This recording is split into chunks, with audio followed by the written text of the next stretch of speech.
Assalamualaikum warahmatullahi wabarakatuh. Selamat pagi rekan-rekan semua. Hari ini saya ingin mempresentasikan terkait tugas untuk mata kuliah Sistem Informasi dan Teknologi Logistik yang diampu oleh dosen Dr. Mania Eskom MT. Oke, kita mulai saja teman-teman. Ya, tugasnya terkait asesmen akhir semester, yaitu laporan analisis permasalahan logistik. Saya mengambil studi kasus di PT Wahana Auto Part Distributor. Oke, terkait profil perusahaan itu sendiri, ya, PT Wahana Auto Part Distributor merupakan perusahaan kecil yang bergerak di bidang perbaikan dan distribusi spare part kendaraan bermotor. Perusahaan beroperasi dengan kurang lebih 50 karyawan dan melayani pelanggan retail bengkel kecil hingga menengah di wilayah Jawa Barat. Perusahaan menyediakan berbagai komponen kendaraan bermotor mulai dari suku cadang mesin, sistem rem, hingga aksesori dengan total SKU sekitar 500 item. Kemudian dalam 2 tahun terakhir, perusahaan mengalami pertumbuhan penjualan sebesar 25% per tahun, namun pertumbuhan ini tidak diimbangi dengan peningkatan kapabilitas sistem operasional dan logistik. Sehingga perusahaan kini menghadapi berbagai kendala operasional yang mengancam sustainability bisnis dan kepuasan pelanggan. Di antaranya yaitu ketidakakuratan stok, keterlambatan pengiriman, tata letak gudang yang kacau, serta peningkatan biaya transportasi yang signifikan. Oke, kita lanjut teman-teman. Nah, permasalahan. Rancang studi kasus organisasi logistik hipotesis, ya, misalnya perusahaan cold chain, logistik, last time Delaware atau green logistik, ya, dalam hal ini kita mengambil contoh PT Wahana Distributor Autopart. Kemudian identifikasi permasalahan logistik utama dan rancang solusi sistem informasi dan teknologi digital yang terintegrasi untuk mengatasinya. Ruang lingkup analisis yaitu yang pertama, profil proses bisnis logistik, ya, jenis industri dan aktivitas logistik utama, kemudian alur proses logistik yaitu procurement, warehousing, transportation, distribution, dan yang lain-lain. Kemudian yang kedua, evaluasi sistem informasi dan teknologi saat ini yang digunakan, yaitu sistem informasi logistiknya, ERP, WMS, TMS, SCM, dan sebagainya. Kemudian pemanfaatan teknologi seperti IoT, otomasi, big data, AI, blockchain. Kemudian kita diminta untuk memilih yang relevan, kelebihan dan keterbatasan sistem yang ada. Kemudian yang ketiga, analisa permasalahan dan kebutuhan teknologi, yaitu bottleneck proses logistik, isu visibilitas integrasi data, kecepatan keputusan, risiko dan sustainability. Kemudian kesiapan organisasi, SDM, data dan infrastruktur. Kemudian rancang solusi teknologi logistik, yaitu rekomendasi sistem informasi dan teknologi digital, arsitektur sistem secara konseptual, diagram diperbolehkan, kemudian peran teknologi dalam pengambilan keputusan dan ketahanan rantai pasok. Kemudian yang kelima adalah implikasi manajerial dan strategis, yaitu dampak terhadap strategi logistik dan kebijakan perusahaan, tantangan implementasi, yaitu biaya, resistensi, keamanan data, dan sebagainya, kemudian perubahan peran manajer logistik. Oke, kita mulai aja ya, teman-teman, untuk jawabannya. Yang pertama yaitu terkait profil proses bisnis logistik itu sendiri. Yaitu untuk poin yang pertama, yaitu jenis industri dan aktivitas logistik utama.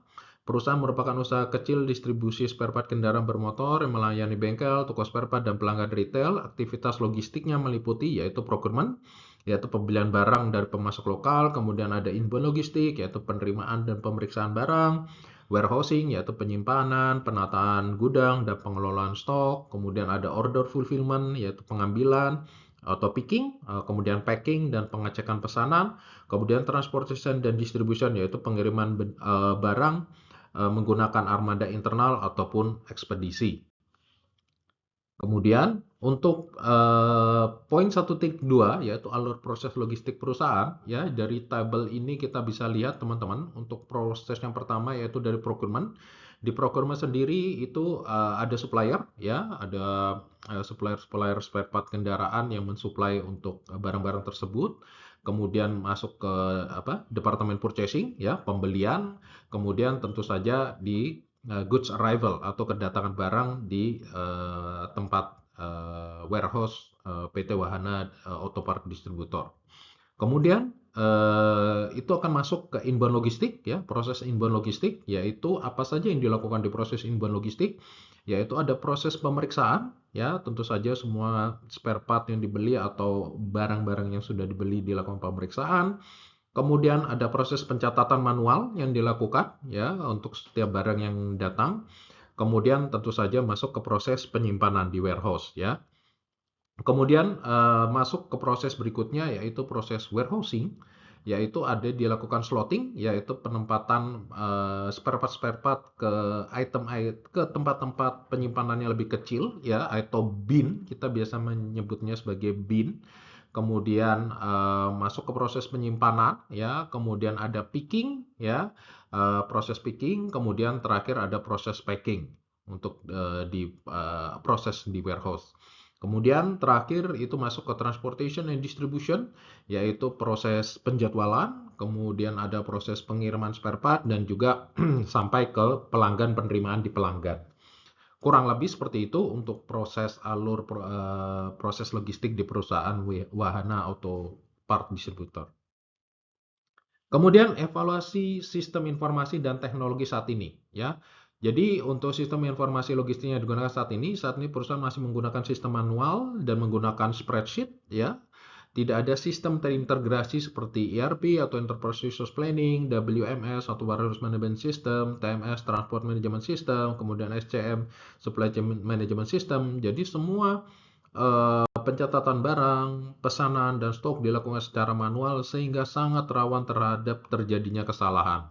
Ini adalah proses yang berjalan saat ini. Kemudian evaluasi sistem informasi dan teknologi saat ini. Oke, pemanfaatan teknologi saat ini. Jadi untuk pemanfaatan teknologi juga masih sama ya. Jadi kita tidak melihat adanya pemanfaatan IoT, misalnya ada sensor di lokasi barang, kemudian tidak kita temukan juga proses otomasi di gudang, kemudian tidak ada pemanfaatan artificial intelligence atau AI untuk proses forecasting atau peramalan pembelian barang, kemudian tidak ada big data untuk analisis permintaan, kemudian tentu saja tidak ada tracking digital untuk pengiriman. Jadi memang semua saat ini masih dilakukan secara manual ya, yang sangat bergantung terhadap human ya. Jadi ini kondisi saat ini yang sedang ada di PT Wahana Auto Part Distributor.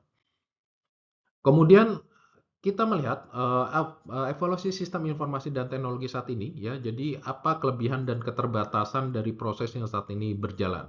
Ya, tentu saja kelebihannya ya fleksibel dan mudah dioperasikan ya. Jadi memang karena ini prosesnya manual, jadi sehingga tidak menggunakan banyak sistem, tidak menggunakan banyak teknologi ya. Tentu saja biaya operasionalnya rendah ya. Jadi ini kelebihannya dari apa yang sedang saat ini berjalan secara proses. Kemudian tentu saja apa sih keterbatasannya? Ya, tentu saja tidak akurat ya, data-data yang dimasukkan itu sangat bergantung terhadap kedisiplinan karyawan yang mencatat, melakukan pencatatan ya, sehingga seringkali datanya tidak akurat ya, kemudian tidak real time karena pencatatan dilakukan tidak pada saat penerimaan barang ya, jadi dilakukan pada saat mungkin ketika barang tersebut datang kemudian dikumpulkan jadi satu, kemudian dilakukan pencatatan secara bersamaan. Kemudian tentu saja tidak ada integrasi antar departemen ya, tadi kita lihat dari procurement ke warehouse, warehouse ke distribution, itu tidak ada alignment atau integrasi data. Kemudian ya tidak mendukung pengambilan keputusan yang cepat karena memang datanya itu tidak berada di satu tempat ya, jadi tersebar di beberapa tempat sehingga tidak memudahkan dalam mendukung pengambilan keputusan yang cepat. Oke, kemudian kita melihat analisis permasalahan dan kebutuhan teknologi ya. Yang pertama yaitu terkait bottleneck proses logistik ya. Ya, tadi kita sudah sebutkan yaitu pencatatan manual menimbulkan ketidakakuratan stok, kemudian ada proses picking lama karena gudang tidak tertata ya. Jadi mereka memang belum punya WMS sehingga penempatannya juga berdasarkan lokasi yang terlihat kosong, ya mereka akan gunakan area tersebut untuk menyimpan tanpa melakukan pemilahan, sortir dan segala macam. Kemudian tidak ada tracking pengiriman ya, sehingga barang sering terlambat ya. Jadi ketika order dari customer datang sampai itu barang dikirim itu tidak ada sistem yang melakukan monitoring sehingga seringkali pengiriman tersebut terlambat sampai di customer.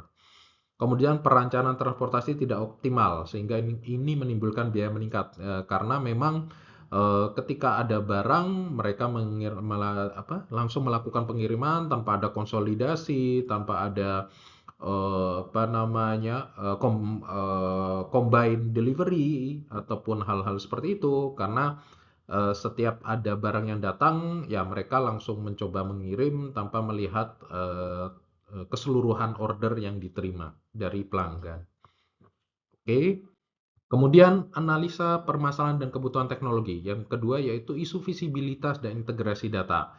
Ya, yang saat ini tentu saja tidak ada dashboard atau visibility stock ya. Jadi kita tidak tahu berapa jumlah stok yang ada, berapa yang sudah habis atau berapa yang overstock atau berapa yang tidak digunakan dan segala macam karena tidak ada dashboard dan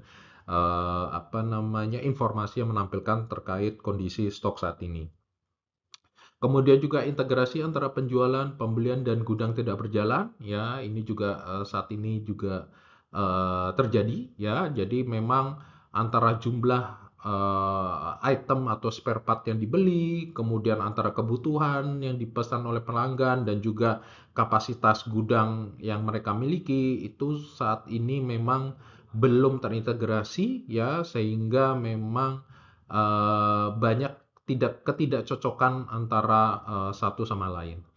Kemudian data yang tersebar menyebabkan kesalahan koordinasi. Nah, seperti tadi yang sudah disebutkan sebelumnya bahwa data itu memang dipegang masing-masing departemen, tidak terintegrasi menjadi satu sehingga menyebabkan memang seringkali itu data tersebut tersebar dan terjadi kesalahan koordinasi. Oke, yang berikutnya yaitu terkait kecepatan pengambilan keputusan. Tentu saja tanpa data yang real time, manajemen tidak dapat membuat keputusan yang tepat untuk restocking atau pengiriman ya. Jadi setiap kali ada order yang datang dari customer ya, itu manajemen tidak bisa memutuskan langsung apakah kita akan melakukan restocking atau melakukan pengiriman langsung karena kita tidak mendapat visibilitas terkait jumlah stok yang ada atau berapa yang sedang saat ini in progress untuk diorder dan segala macam. Kemudian terkait kesiapan organisasi, ya tentu saja saat ini SDM yang ada terbatas dan perlu pelatihan. Ya, kemudian infrastruktur minimal yaitu hanya ada komputer dan jaringan dasar dan juga software Microsoft Office dasar ya yang mereka gunakan untuk memantau keseluruhan proses ya dari mulai purchasing, warehousing hingga delivery sehingga ini cukup menjadi salah satu concern dan bottleneck. Kemudian perlu peningkatan budaya literasi digital ya karena memang saat ini SDM yang ada atau karyawan yang saat ini bekerja mereka memang terbiasa dengan proses-proses manual seperti ini yang sudah mereka lakukan beberapa tahun belakangan ya sehingga mereka memang perlu adanya peningkatan kapasitas terhadap atau informasi terhadap budaya literasi digital. Oke, kemudian bagaimana kita merancang solusi teknologi logistik ya, rekomendasi sistem informasi dan teknologi digital.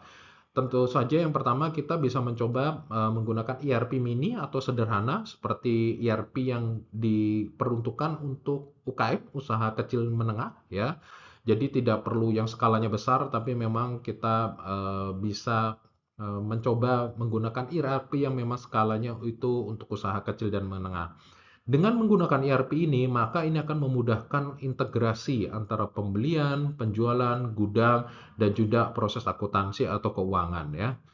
Kemudian yang berikutnya WMS ya sederhana, yaitu mungkin sudah bisa menggunakan adanya barcode scanning untuk akurasi stok, kemudian slotting otomatis, kemudian FIFO tracking. Nah, paling tidak minimal ada functional WMS ini yang bisa diterapkan. Kemudian yang berikutnya yaitu TMS, Transportation Management System, yaitu misalnya untuk route optimization, tracking pengiriman, dan konsolidasi muatan. Ya, yang saat ini juga masih sangat manual ya. mereka mencatat di Excel file ya untuk pengiriman dan delivery sehingga tidak optimal, sehingga dengan adanya TMS paling tidak untuk minimal untuk fungsi-fungsi ini itu ada ini dan bisa langsung dipergunakan. Kemudian ada IoT atau barcode scanner atau QR code, ya ini tentu saja akan memudahkan untuk proses inbound dan outbound delivery ya, dalam proses pencatatan, recording juga dan nanti masuk ke warehouse, kemudian hingga sampai transportation distribution. Kemudian berikutnya ada dashboard big data untuk manajemen, ya ini untuk memonitoring performa logistik ya, karena saat ini pihak manajemen tidak memiliki visibilitas terkait jumlah stok yang ada, kemudian berapa jumlah spare part yang sudah dibeli, berapa jumlah spare part yang sudah diantar, dan segala macam. Kemudian AI forecasting demand, ya jika nanti memang perusahaan tetap tumbuh dan order tetap meningkat, maka perlu dipertimbangkan juga menggunakan teknologi AI forecasting demand, ya. Ini akan memudahkan nanti pada saat proses persiapan pembelian, kemudian juga nanti berapa yang akan di stok dan segala macam. Oke, kita lanjut. Kemudian arsitektur sistem konseptual. Ya, ini mungkin yang saya coba propose ya. Jadi kita memiliki tadi ERP atau SCM system yang tidak perlu terlalu besar, disesuaikan skalanya yaitu untuk skala UKM ya, untuk skala usaha kecil dan menengah. Kemudian ada WMS ya untuk membantu di warehousing ya, untuk sistem warehouse-nya dan juga untuk menggunakan QR system. Kemudian ada TMS, Transportation Management System-nya, yaitu untuk melakukan alokasi armada dan driver dan juga penentuan rute. Paling tidak minimal secara konseptual sistem, jika mereka sudah memiliki sistem yang terintegrasi seperti ini akan jauh membantu PT Wahana Auto Parts dalam melakukan pembelian, warehousing, termasuk transportation dan distribution. Kemudian peran teknologi dalam keputusan dan ketahanan rantai pasok. Ya, tentu saja ketika kita memiliki ERP, keputusan pembelian berdasarkan data stok real time ya. Jadi kita bisa langsung melihat ke dalam sistem berapa availability stok yang kita miliki saat ini ya. Kemudian dengan adanya WMS, ya ini akan mengurangi kesalahan picking hingga 70%. Kemudian TMS itu akan mengurangi biaya transportasi 15 hingga 25% melalui optimisasi rute. Kemudian dengan adanya IoT dan barcode, yaitu akan mempercepat proses inbound dan outbound. Kemudian dengan adanya dashboard data, tentu saja ini memudahkan pemantauan on-time delivery, akurasi stok, dan biaya logistik. Ya, jadi ini dengan adanya teknologi dalam penerapan proses di supply chain, ya ini akan memudahkan manajemen maupun karyawan dalam melakukan proses logistik dan supply chain di Wahana Auto Parts. Oke, kemudian apa implikasi manajerial dan strategis ya? Kemudian dampak terhadap strategi logistik. Ya, tentu saja ini meningkatkan reliability distribusi spare part, kemudian yang paling penting juga mengurangi biaya operasional melalui digitalisasi karena berkurangnya error atau kesalahan ya. Kemudian tentu saja yang paling penting adalah meningkatkan kepuasan pelanggan melalui on-time delivery yang lebih stabil. Nah, ini dengan penerapan teknologi ya dan sistem yang baik itu akan berdampak langsung terhadap kepuasan pelanggan yang paling penting. Kemudian apa tantangan implementasinya? Ya, tentu saja biaya investasi awal untuk WMS dan TMS dan penerapan ERP ini juga membutuhkan alokasi dana ya di awal yang memang dibutuhkan perusahaan untuk dicadangkan.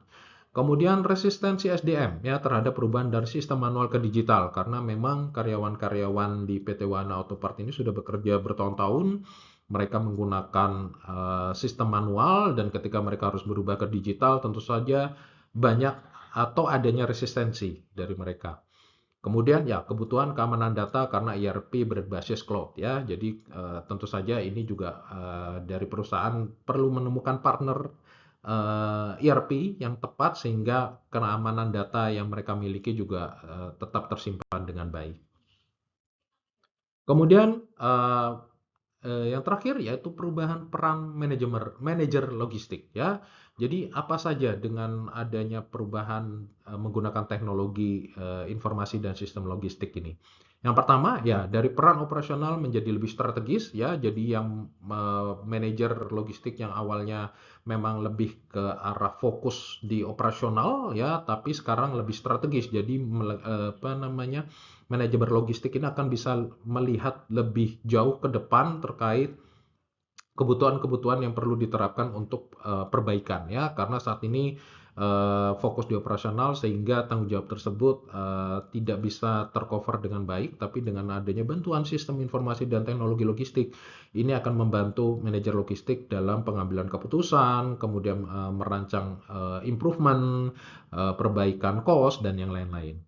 Kemudian lebih fokus pada analisis data bukan pada input manual. Ya, ini tentu saja ya teman-teman, karena kan memang dengan adanya sistem informasi dan teknologi logistik, semua data sudah ada di dalam sistem. Kita bisa tarik datanya langsung dan bisa melakukan analisis data dari sistem tersebut ya. Ini akan memudahkan kita untuk melihat misalnya pola penjualan, pola pengiriman, berapa biaya logistik yang sudah dikeluarkan dan segala macam. Kemudian pengambilan keputusan berbasis dashboard ya, dengan adanya dashboard tentu saja ini akan memudahkan dalam mengambil keputusan karena informasinya real time dan bisa kita langsung lihat atau kita bisa ambil langsung dari sistem sehingga ini akan memudahkan dalam pengambilan keputusan strategis manajemen. Kemudian mengelola integrasi teknologi bukan sekedar mengelola gudang gitu ya. Jadi ini yang paling penting ya. Jadi perannya sekarang lebih ke arah teknologi ya, tidak hanya lebih ke arah operasional. Mungkin itu dari saya teman-teman terhadap presentasi tugas assignment akhir untuk sistem informasi dan teknologi logistik. Terima kasih banyak atas waktu dan kesempatannya. Saya akhiri, wabillahi taufik walhidayah. Wassalamualaikum warahmatullahi wabarakatuh.